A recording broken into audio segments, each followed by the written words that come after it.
Hello there beautiful people, welcome back onto my channel. I hope you are doing fantastically well. Thank you guys so much for watching and clicking my video. For those of you who are new, my name is Precious Hannah, and for those of you who are returning, hey, what's up?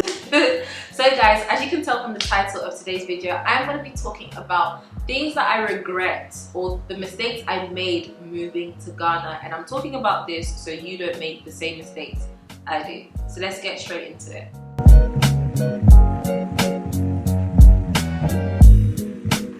So guys, a lot of you guys know my story about how I literally moved to Ghana 2 days after graduation. London or UK was just not for me, the grey clouds and all of that stuff, just not for me. So I literally moved straight out of graduation, one-way ticket and everything, but I had the idea a year and a half before. Now, when I got that idea, you couldn't tell me nothing. You couldn't stop me. I was working double, triple, quadruple shifts, right? And I had like 3 other jobs as well. So I used to work in Clark's, the shoe shop. Any shift, even if I didn't want to, I would work. From 8 a.m. to 7 p.m. I was there. I didn't care. Like, I would just, for the sika, I needed it. I needed to save money. And on top of that, sometimes I even wanted the late shifts because I would just stay around the town. I went to school in Leicester, for those of you who don't know. So I worked in the town centre in the club, and then around there were so many different clubs around where the university students would go and have like SU night and all of those things. So I was either doing like one night I could be the shop girl going around selling shots, or I could be at the bar and all of that stuff. And guys, when I tell you I hated that job, honestly I hated it, but it was putting money in my pocket. I needed money to survive in Leicester, but also to save for Ghana. So I was just doing so much, and even then I just feel like I felt like I wasn't doing enough. I needed to do more, and I was doing so much that I didn't actually enjoy the now. Like, honestly, that side, my social life, kind of, it was non-existent. My friends will see me and then they will be doing things and they'll be like, don't even bother asking her again, she's not going to join us, so forget it. And I just wish that I spent more time smelling the roses, you know, being with my friends, because right now I am here in this country and I miss them to bits. So Rakia, if you're seeing this, I miss you, girl, and I'm sorry. Like, I just should have spent more time in the now. Now, going off of that, guys, I don't know why, but now that I'm in Ghana and I've found this passion of traveling, I wish that I even used my time to travel around Europe. The time, obviously, when I was in university, Brexit wasn't even a thing. So, you know, well, of course it was a thing, but it wasn't a thing. So I could have been traveling, going to Amsterdam, France. It's like just here and there, getting those cheap, easy jet tickets. And I mean, like, oh, it would have been fantabulous. But then I was young, I didn't know better, but I wish that I did, and I wish that I explored a bit more.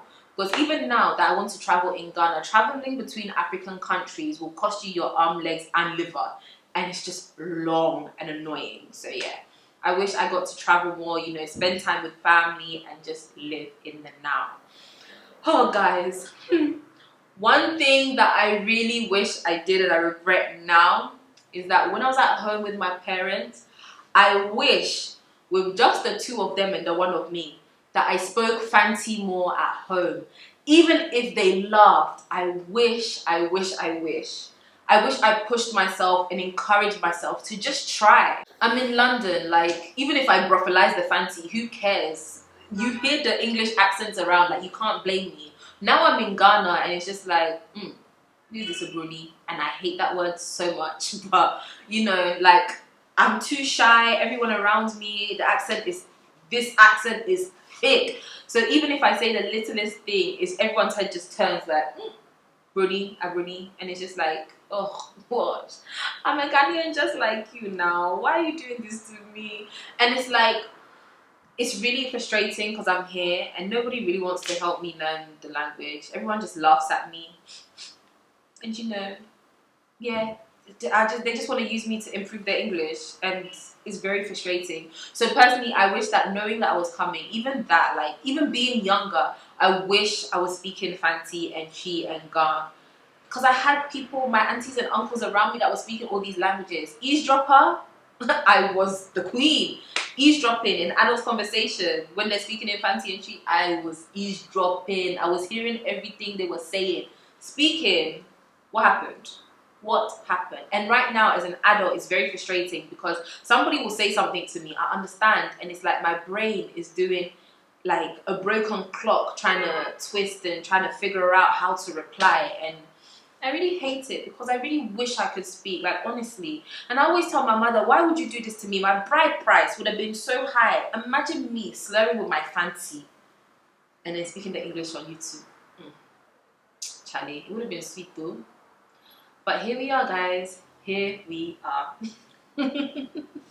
Anyway, guys, lastly, the one thing I regret as well is that, if you didn't know, I've been literally on YouTube for 6 years without being consistent, without being serious. I've been on YouTube for 6 years. And guys, honestly, I moved to Ghana when I was 23 years old. And I was actually documenting my whole process, but I was too shy. I was way too shy. I felt like my aesthetics weren't good enough. I felt like I wasn't good enough. I wasn't pretty enough to be on camera. Like, I didn't have anything sensible to say. And, you know, I was watching the Patricia Brights and the Jackie Ainers on YouTube, and I just felt like I could never be like them. I'm not confident like them. I'm not, like, pretty like them and all of that stuff.